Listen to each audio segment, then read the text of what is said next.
इस फिल्म की कहानी है उन 14 यात्री और पायलट की जो गलती से एक ऐसे आइलैंड पर लैंड करते हैं जहां के लोग इन्हें देखते ही गोली मार देंगे। तो अब कैसे भी इन सभी को यहां से बचकर निकलना है, वरना कभी भी इनकी मौत हो सकती है। तो चलिए स्टार्ट करते हैं आज की मूवी जिसका नाम है प्लेन। फिल्म के सीन हम एयरपोर्ट में देखते हैं जहाँ एक प्राइवेट प्लेन 14 लोगों के साथ सिंगापुर से टोक्यो के लिए जा रहा होता है। इस प्लेन के पायलट का नाम ब्रॉडी होता है और इसके साथ इसका एक को पायलट भी होता है जिसका नाम सैमुअल होता है। अब कुछ देर बाद ब्रॉडी का सीनियर से बताता है कि इस प्लेन से एक अपराधी को भी ले जाना है। अपराधी के साथ एक पुलिस अधिकारी भी होता है और अब ये टेक ऑफ के लिए रेडी होते हैं। पर ब्रॉडी का सीनियर से साउथ चाइना सी में एक शॉर्टकट रास्ते से जाने को बोलता है। पहले तो ब्रॉडी इसका विरोध करता है क्योंकि इस एरिया में तूफान आने की संभावना होती है, पर सीनियर के जिद करने पर शॉर्टकट रास्ते से जाने को मान जाता है और अब प्लेन टेक ऑफ करती है और सीनियर के बताए हुए शॉर्टकट के रास्ते से ब्रॉडी प्लेन ले जाता है। पर यहाँ मौसम खराब होने लगती है और प्लेन इधर उधर हिलने लगती है जिसकी वजह से प्लेन का सिग्नल्स और पावर भी चला जाता है जिससे इसका कांटेक्ट कंट्रोल रूम से टूट जाता है। अब प्लेन इधर उधर ज्यादा हिलने लगती है जिससे एक फ्लाइट अटेंडेंट और पुलिस अधिकारी की मृत्यु हो जाती है। प्लेन में पावर खत्म होने की वजह से इन्हें अब लैंड करना होगा, वरना प्लेन क्रैश होने से इनकी मौत तक हो सकती है। ब्रॉडी प्लेन को फिलीपींस के जोलो द्वीप पर लैंड कर देता है।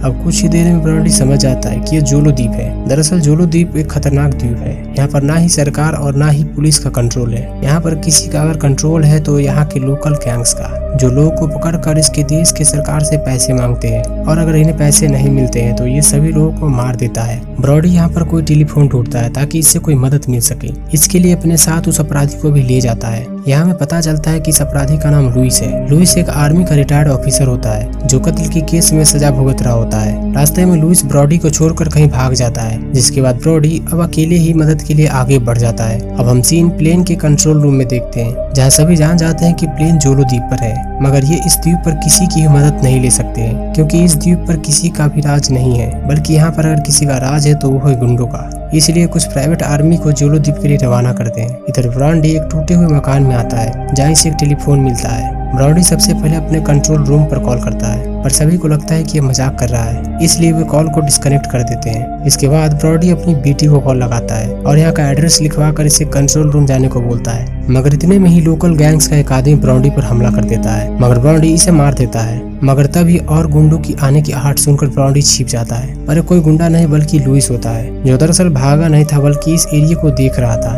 अब ये एक रूम में आते हैं। यहाँ पर इन्हें कैमरा दिखता है जिसे प्ले करने पर ये देखते हैं कि यहाँ के गैंगस्टर फॉरेन कंट्री के लोगों को किडनैप किए हुए हैं, जहाँ सभी को सरकार से पैसे मंगवाने को बोल रहा होता है। अगर पैसे नहीं देते हैं तो ये गैंगस्टर इन सभी को मार देंगे। इतना देखकर ब्रॉडी प्लेन की ओर भागता है, मगर यहाँ तक पहुँचते कि उससे पहले यहाँ गैंगस्टर आ जाते हैं जो यहाँ पर सभी को किडनैप करके यहाँ से ले जाता है और साथ ही यहाँ के 2 लोगों को मार भी देता है। दूर से ही ब्रॉडी ये सब देख रहा होता है, मगर इस गैंगस्टर की संख्या बहुत ज्यादा होती है जिसकी वजह से ये लोग यहीं छिपे होते हैं। कुछ देर बाद सभी गुंडे सारे पैसेंजर को यहाँ से एक बस में बिठाकर ले जाते हैं, मगर अब भी यहाँ 2 गुंडे होते हैं जो इनके सारे सामान को यहाँ से ले जा रहा होता है। दरअसल जोलो आइलैंड पर ना ही कोई सरकार है और ना ही कोई पुलिस। यहाँ अगर किसी का कब्जा है तो वो है यहाँ के लोकल गैंग्स का, और इस गैंग्स के लीडर का नाम जुनमार होता है। ये लोग फॉरेन कंट्री के लोगों को किडनैप करते हैं और इसका वीडियो बनाकर सरकार से इसके बदले रुपए मांग करते हैं। अब सिर्फ यहाँ 2 लोग ही होते हैं, इसलिए ब्रॉडी इन्हें गन पॉइंट पर ले लेता है और इससे पूछता है कि वे लोग पैसेंजर को कहाँ ले गए हैं, जिस पर वो इन्हें बता देता है कि सारे पैसेंजर को डेंडोलिन लेके आए। डेंडोलिन जुनमार का एक अड्डा होता है जहाँ सभी को कैद किया गया है और अब ब्रॉडी सारे पैसेंजर को बचाने डेंडोलिन जाता है। मगर जाने से पहले ब्रॉडी अपने टी शर्ट पर डेंडोलिन का एड्रेस लिखकर अपने बैच के साथ मैसेज प्लेन पर छोड़ देता है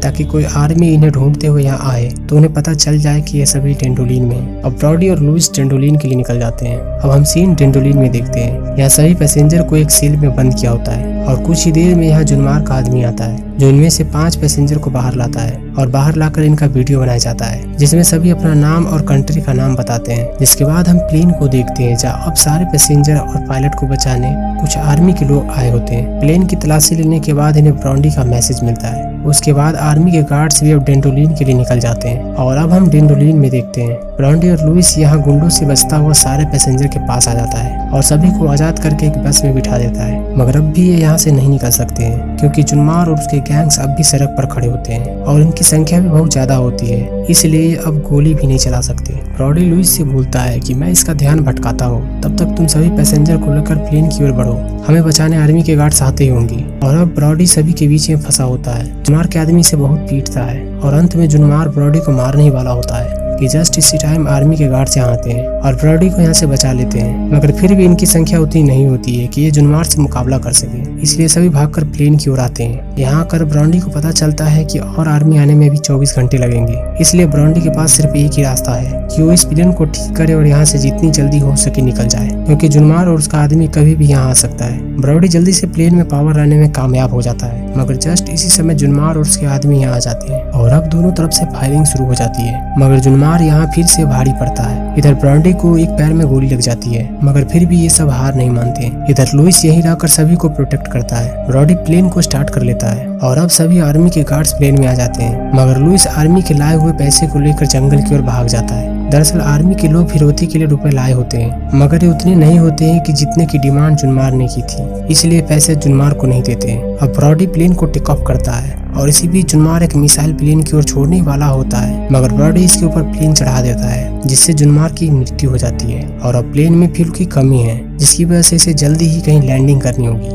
आगे बढ़ने पर ब्रॉडी को एक आइलैंड दिखता है जो फिलीपींस का ही होता है। ब्रॉडी प्लेन को यहाँ लैंड कर देता है, जिसके बाद मेडिकल और बचाव दल के लोग इन्हें यहाँ रेस्क्यू कर लेते हैं और अब ब्रॉडी घायल है और ये कॉल अपनी बेटी को लगाता है, जिसमें ब्रॉडी बोलता है कि मैं बहुत ही जल्द घर आ रहा हूँ और इसी के साथ ये मूवी यहीं एंड हो जाती है। तो thank you guys watching for movie.